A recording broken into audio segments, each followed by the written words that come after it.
mega love shoutout sa ating mga solid supporters ng Team Mides, International Solid Family, Worldwide, International Italy, Philippines Fans Group, Bacolod and Panay Island, Barcelona, Spain Chapter, USA and Canada, Team Europe and Hong Kong, at sa iba pa mga supporters na nanggaling sa mga team na sinusundan pa rin nila si Mides. Siyempre sa ating mga team Dromcar dyan, Edsy, Sid, Rose, Rara, Erica, Rochelle, calling the attention of all teachers group dyan. Isang mapagpalang araw sa inyo lahat, sang sulok man kayo ng mundo naroon. Binabati ko si Ma'am Ana Rita Reyes ng Solid Mides International.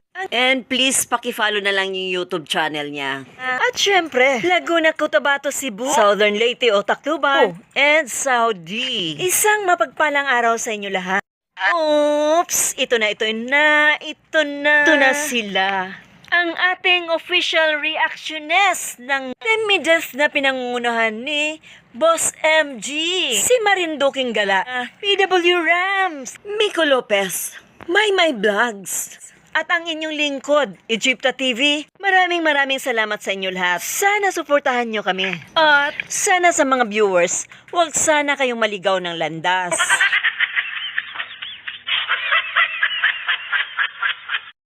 So, ito na ngayon ang update ng ating si Bunsong Mides, and of course, Jack ay matutuwa na mga jelly dito.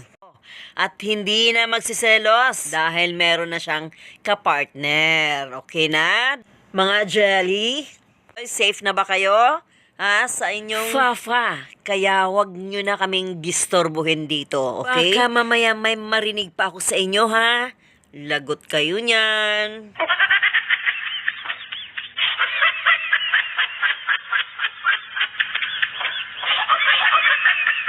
Sana lang ay manahimik na ang lahat at huwag nyo nang lait-laitin ang aming alaga. Chuck, ay hindi kami papayag kung lalaitin nyo pa muli nang dahil lang sa isang lalaki. Sa araw na ito, sa panahon ng Peña Francia, ay naging isang guest speaker itong si Bunso natin. So we are very proud of her dahil napili siya as one of the speaker ng devotion ng Peña Francia. At ito ay isang napakalaking karangalan sa ating community.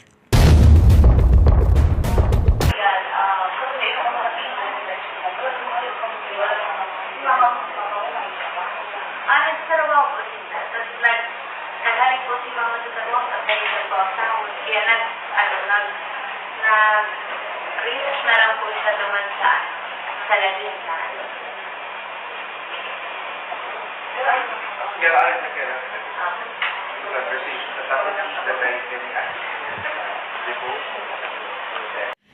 So ayon sa kanyang payag, ay hinatid raw siya o sinundo ni Mr. Brown D sa isang red car patungong hosting station kung saan ang One Media nahihirapan siya sa kanyang suot na Maria Clara gown. Kaya syempre, nag-mega call siya kay Mr. Brown Eyes. Ano pa ba ang selbi ni Mr. Brown Eyes? Diba? Dito mo talaga masusukat kung talagang meron siyang magandang intensyon sa ating bunso. Right? Kaya tara na, excited na ba kayong makita ang kanyang si Mr. Brown Eyes sa kanyang pagsundo? Yuri. Exchange best. Ikaw magkapusin.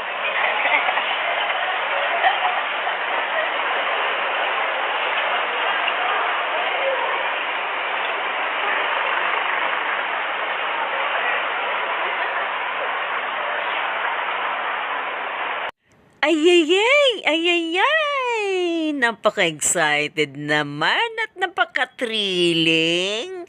Bunso, talagang itinago mo muna ang kanyang pagmumukha.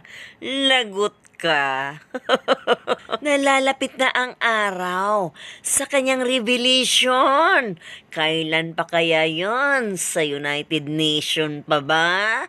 Ang kanyang revelation?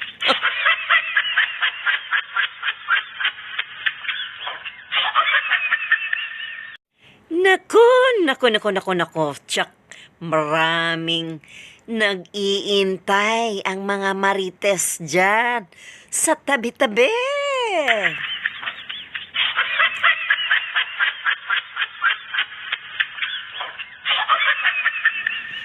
Pero curious ako, kung hindi man ito kagwapuhan, legit naman na mayaman. At matalino sa mga diskarte rin. Nakatulad rin ni Bunso. Kaya panoorin natin ang kanilang pagmumotor na magkasabay silang dalawa. At syempre, may touchy-touchy na yan. Huwag na kayong maging marites ha, dahil natural yan dalaga na may nanliligaw. Pero ito pa lang si Mr. Brown Eyes ay matagal na palang nag-i-escort ito. Noon pa man raw at kilalang kilala na ang background ng lalaki. Kaya si Nanay Judita ay hindi tutol dito. Syempre ba naman, di ba? Di syempre ang mga magulang ay magkakilala na. Kaya no doubts na magkatuluyan itong dalawa. Hoping lang na they will last forever. Right? Pero of course, man is polygamous by nature. Hindi natin alam ang panahon. Just like what happened to others. Ganon din, swerte na lang kung talagang tapat sa iyo ang iyong asawa. But of course, the whole community is praying for the best of our bunso. Syempre, masaya tayo dahil hindi lang din to basta-basta itong nanliligaw kay bunso at talagang ito'y legit na mayaman. Dahil kung hindi ito mayaman, ay wala siyang sasakyan, wala siyang big bike, and wala siyang mga business, resto, or something like that, right? So ito talaga ay legit na mayaman na talagang maipagmamalaki ni Bunso dahil napakasigasig ni Mr. Brown Eyes. Ano pa ba ang hanapin mo sa isang tao? Inandyan na siya na ang nanunuyo kay Bunso na hindi na dapat pakawalan kung talagang ito'y magkakilala na noon pa. And syempre, magkakilala na rin ang pamilya nila.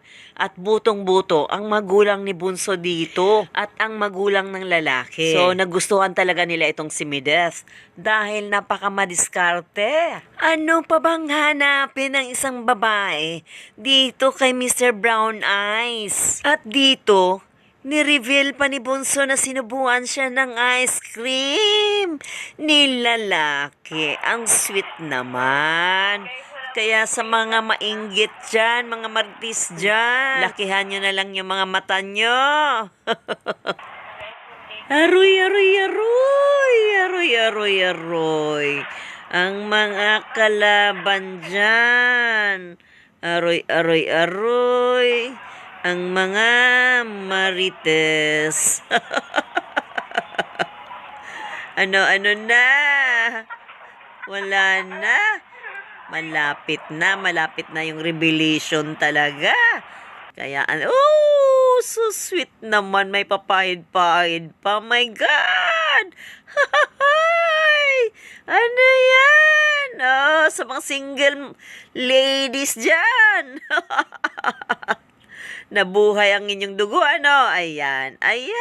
At last, or finally, meron ang nakapagbigay saya sa ating bida. So hopefully, na they will come out soon para makita na ang buong community.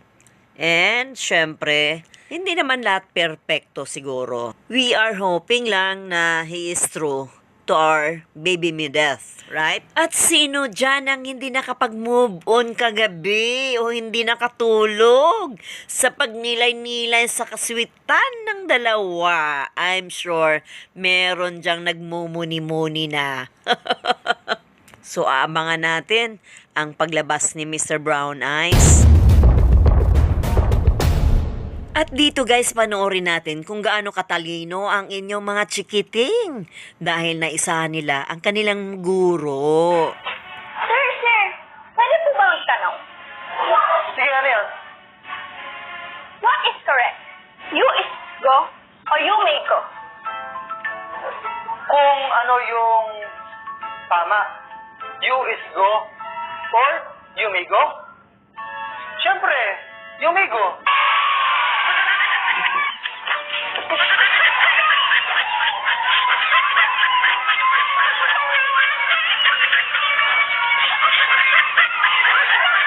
Thank you, sir. Bye. At syempre, kung may kalukuhan, meron ding takot.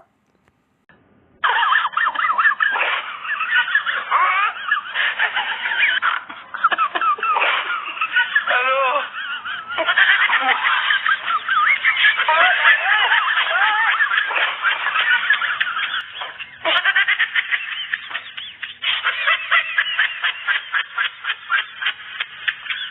Ikaw ang sigaw ng puso ko, ikaw ang nasa isip ko, ang nais ko ay malaman mo.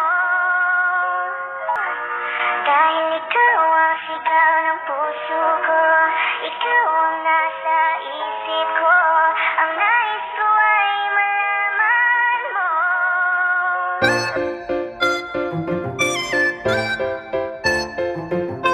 Ang aking munting channel, Egypto TV. God bless you all.